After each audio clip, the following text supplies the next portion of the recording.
You ever hear a story that makes you pause and really think about life, about suffering, faith, and what it means to hold on when everything falls apart? Today, I want to take you back thousands of years to meet a man named Job. But don't picture some distant, untouchable Bible character. Imagine a real man, someone who worked hard, loved deeply, and had a life most of us would dream of. Job lived in the land of Uz, a place alive with rolling hills, wide open fields, and warm sunrises.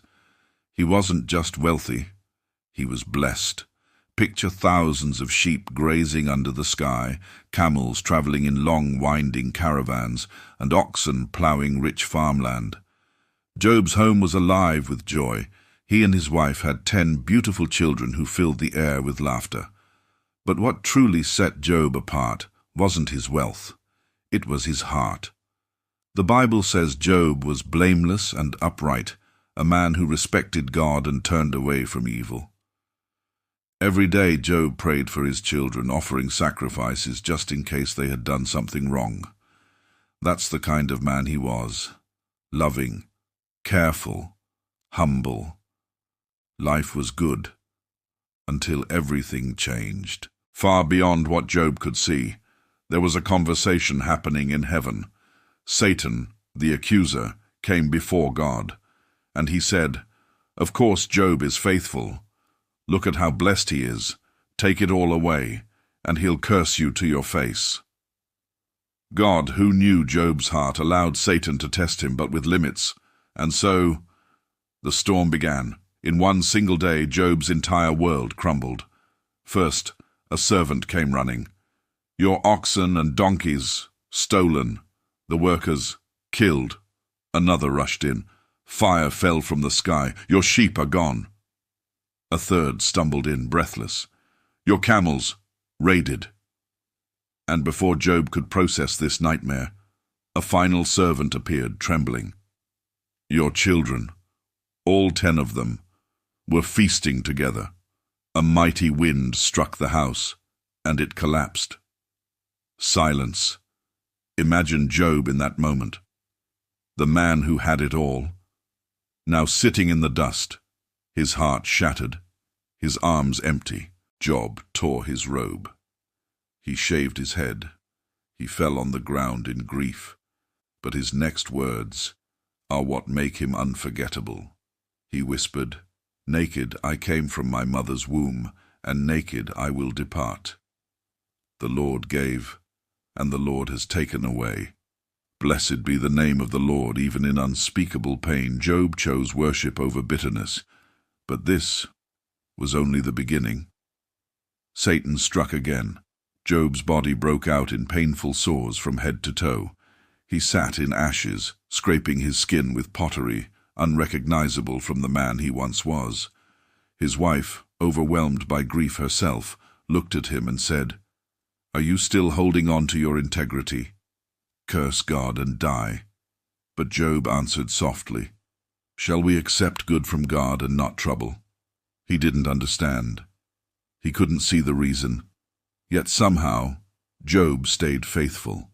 Then came his friends, Eliphaz, Bildad, and Zophar. When they saw Job from afar, they didn't recognize him. They tore their robes, wept, and sat with him on the ground. For 7 days, they didn't speak a word. They just sat in silence, mourning with him. But when they finally opened their mouths, their words felt like salt on a wound. They accused Job. "You must have done something wrong. God doesn't punish the innocent. You brought this on yourself." Imagine how that felt. Losing everything, and now being blamed for it. But Job defended himself, insisting he had lived righteously. The conversations stretched for chapters, long speeches, debates, questions. Job poured out his pain, asking God, "Why?" And maybe you've been there, in that place where you're asking God, "Why me? What did I do wrong? Are you even there?" That's what makes Job's story so human. It's not a neat, pretty tale. It's raw. It's real. Then came Elihu, a younger man. He reminded Job and his friends that God is greater than our understanding. He spoke of God's power, his justice, his mercy. But still, Job longed for answers from God himself, and finally, God spoke. Out of a whirlwind, God answered Job. But he didn't give Job a direct explanation. Instead, he asked Job questions that revealed the vastness of God's wisdom. Where were you when I laid the foundations of the earth? Can you command the morning? Do you give orders to the sea, saying, "This far you may come and no farther"? God reminded Job that he is the Creator, the one who holds all things. And Job, overwhelmed, put his hand over his mouth and said, "Surely I spoke of things I did not understand, things too wonderful for me to know." Job didn't get every answer, but he got something better, a deeper glimpse of God's greatness. And that changed everything. After Job humbled himself, God restored him, not just to where he was, but double, twice the livestock, twice the wealth, 10 more children.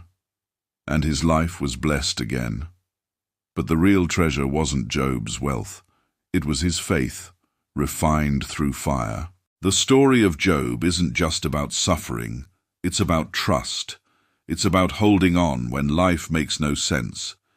It's about a God who is bigger than our pain, and a faith that can outlast the darkest night. If you're in a season of loss, you're not alone. God sees you, just as he saw Job. And though we don't always get the why, we can trust the one who holds the how and the when.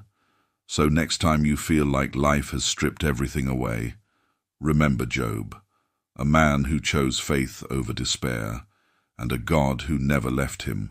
Remember Job, a man who chose faith over despair, and a God who never left him.